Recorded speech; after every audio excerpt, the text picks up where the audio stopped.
चलिए अपने practical notebook में अपने एक्सपेरिमेंट का नाम चलिए अपने प्रैक्टिकल नोटबुक में एक्सपेरिमेंट का नंबर लिखिए, डेट कौन सा है वो डाल दीजिए और उसके बाद एम लिखिए। क्या है एम आपका? आपका एम है किसी भी बेलनाकार या गोलाकार वस्तु का व्यास ज्ञात करना। Measure the diameter of spherical और सिलेंड्रिकल बॉडी। क्या चाहिए इसके लिए? रीडिंग लेंस चाहिए एक ठो, वर्नियर कैलिपर्स चाहिए और वो ऑब्जेक्ट चाहिए जिसका डायमीटर आपको निकालना है। तो यहाँ रीडिंग लेंस डाल दीजिएगा। हो गया इतना। उसके बाद ये डायग्राम बनाएंगे आप वर्नियर कैलिपर्स का। 11th में आपने देखा है इस डायग्राम को। ये आपका वर्नियर कैलिपर्स है, ठीक। उसके बाद में इसका सिद्धांत लिखिएगा। सिद्धांत में बहुत कुछ करने की जरूरत नहीं है, सीधा आप बता दीजिएगा कि आपके वर्नियर कैलिपर्स में 2 स्केल होते हैं, एक ही छोटा छोटा सा और एक मेन स्केल होता है ये वाला। और इसी के रेस्पेक्ट में, मतलब मेन स्केल के रेस्पेक्ट में आपका ये जो जॉ है, मूविंग जॉ है, वो मूव करता है, ठीक। इसका लीस्ट काउंट बता देना, आपकी अल्पतमांक कैसे निकालते हैं, क्या तरीका होता है निकालने का, टोटल रीडिंग कैसे निकालते हैं, ये सब चीज़ें आपको लिखनी है। और इसमें शून्यांक त्रुटि भी बता देना कि पॉजिटिव एरर और नेगेटिव एरर कैसे निकलता है। इसको हम लोग देखते हैं कि कैसे कैसे निकलेगा। ये हो गया आपका सिद्धांत का हिस्सा, ठीक। अब उसके बाद में हम लोग अपना एक्सपेरिमेंट करते हैं। वर्नियर कैलिपर्स पे बात करते हैं। ये वर्नियर कैलिपर्स है। इस वर्नियर कैलिपर्स में 2 टाइप के जॉ हैं, जबड़ा है। ये स्थिर रहता है, स्टैटिक जॉ है। ये मूव करते रहता है, गतिशील जॉ है, गतिशील जबड़ा है। आउटसाइड का जबड़ा है ये, और ये इनसाइड के जबड़े हैं। ये नहीं चलता तो स्थिर जबड़ा है और ये गतिशील जबड़ा है।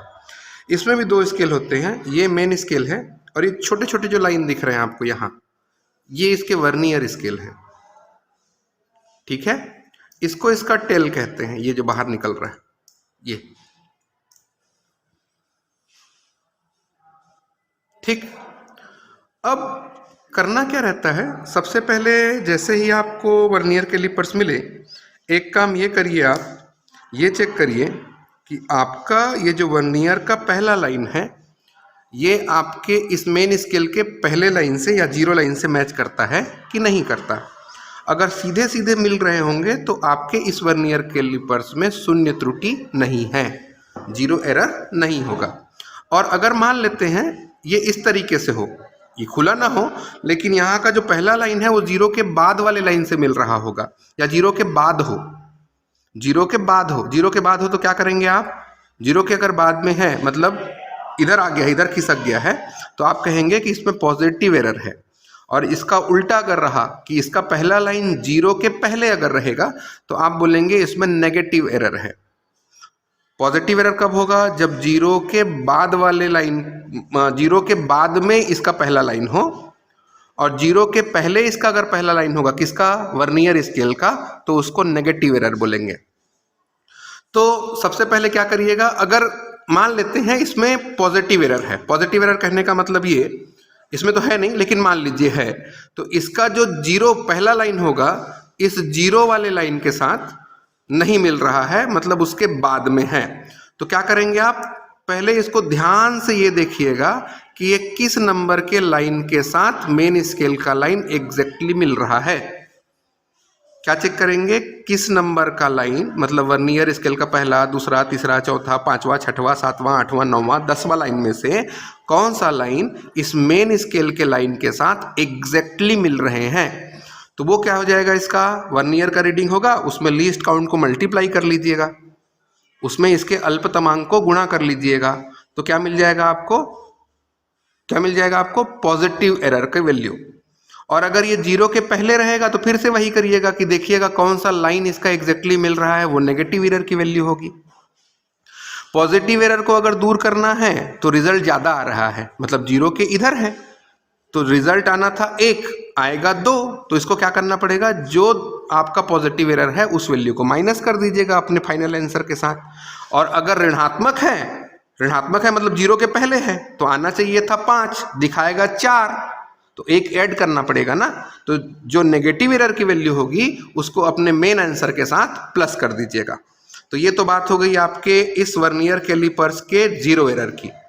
दूसरा इंपॉर्टेंट चीज है, इसका लीस्ट काउंट कितना है।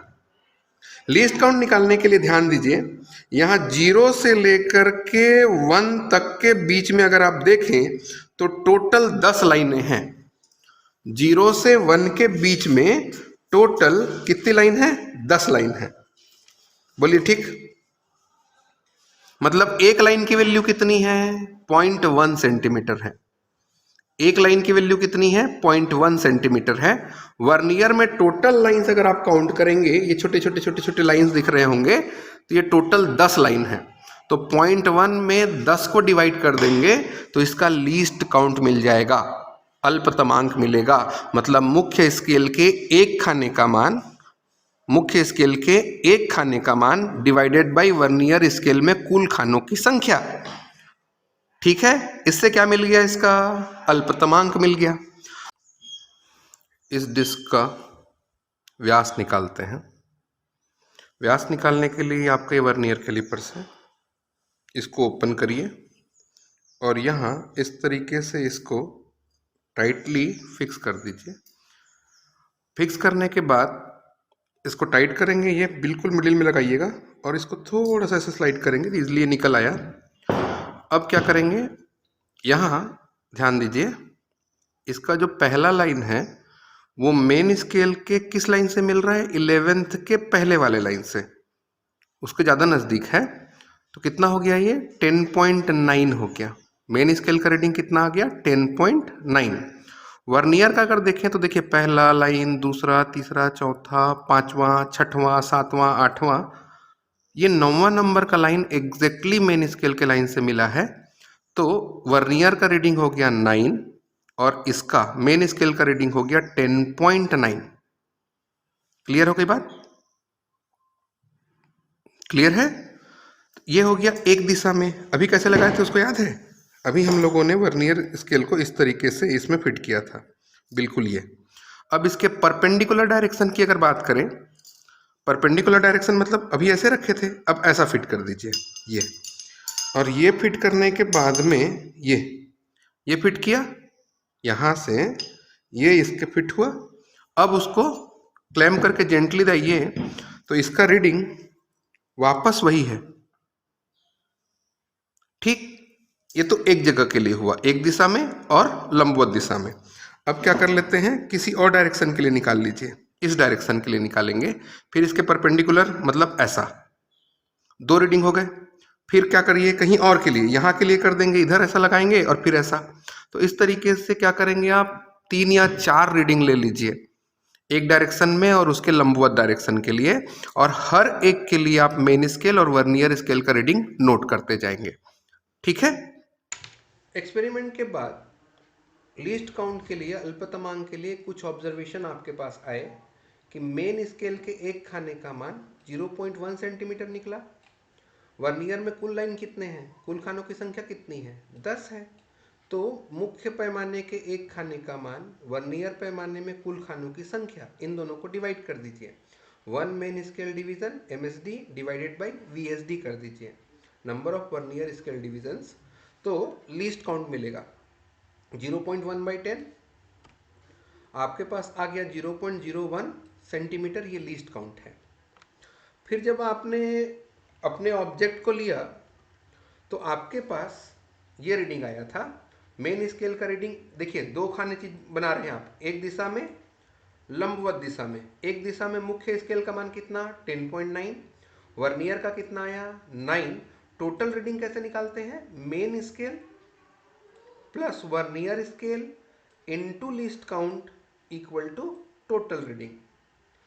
उसी तरीके से लंबवत दिशा के लिए सेम रीडिंग आ रहा था, 10.9 मेन स्केल का, लंबवत दिशा में ये वाला 9 हुआ वर्नियर का, टोटल रीडिंग 10.99। तो यहाँ हो गया 10.99, ये हो गया 10.96 और ये हो गया 10.95। टोटल रीडिंग निकालना है तो कैसे निकल रहा है, ये रीडिंग 10.99 और 10.99 को प्लस करके 2 डिवाइड कर दीजिए तो 10.99 सेंटीमीटर में रीडिंग आ गया है। यहाँ सेंटीमीटर लिख देना। उसी तरीके से दूसरा रीडिंग लिया तो 10.9 तो मेन स्केल का था, वर्नियर 6 हो गया। टोटल रीडिंग कैसे निकालेंगे, बिल्कुल सेम यही केस है। 10.9 प्लस 6 इंटू 0.01 इक्वल टू 10.96। लंबवत दिशा में भी सेम रीडिंग आया। इस तरीके से 4 रीडिंग आपको लेने हैं। मैं यहाँ 3 पे ख़त्म कर दिया हूँ, बट आप चार भी लेंगे। अब क्या करेंगे, ये रीडिंग और ये रीडिंग तीनों को प्लस करिए। कितने हैं, 3 हैं। इसको 3 से डिवाइड कर दीजिए तो मीन निकल के आ गया 10.96। मतलब आपके पास जो ऑब्जेक्ट है उसका जो डायमीटर होगा, उसका जो व्यास है वो 10.96 सेंटीमीटर है। बोलिए हाँ, ठीक। तो इसको कैलकुलेशन में भी लिख सकते हैं आप। कैसे लिखेंगे, कैलकुलेशन में अगर लिखना है तो आप इसको मीन लिख सकते हैं। तीनों को प्लस करके 3 डिवाइड इक्वल टू 10.96 सेंटीमीटर, ये आपका डायमीटर है। रिजल्ट क्या मिला, जो पिंड दिया गया है उसका जो डायमीटर है वो 10.96 सेंटीमीटर है। लेकिन एक्चुअल में जब मैंने इसको डिजिटल वर्नियर कैलिपर से मेज़र किया था ना, तो इसका जो बॉडी मैंने आपको दिया है उसका थ्योरेटिकल वैल्यू, स्टैंडर्ड वैल्यू 11 था। आपने कितना कैलकुलेट किया है, 10.96। तो 11 माइनस 10.96 डिवाइडेड बाई 11 इंटू 100%, कितना आ रहा है एरर आपका, 4% का एरर है। कुछ प्रिकॉशंस लिख दीजिए। क्या क्या प्रिकॉशंस लिखा है, मुख्य स्केल पर वर्नियर स्केल को धीरे धीरे सरकाना है, हड़बड़ी नहीं करना। शून्य त्रुटि नोट करना है, कर लेना, ठीक। जबड़ों को बहुत सावधानी से पकड़ना, हिलाना डुलाना नहीं। और 4-5 अवलोकन लेना है। मैं 3 पे खत्म किया हूं, आप 4 से 5 सेम प्रोसेस करेंगे, ठीक।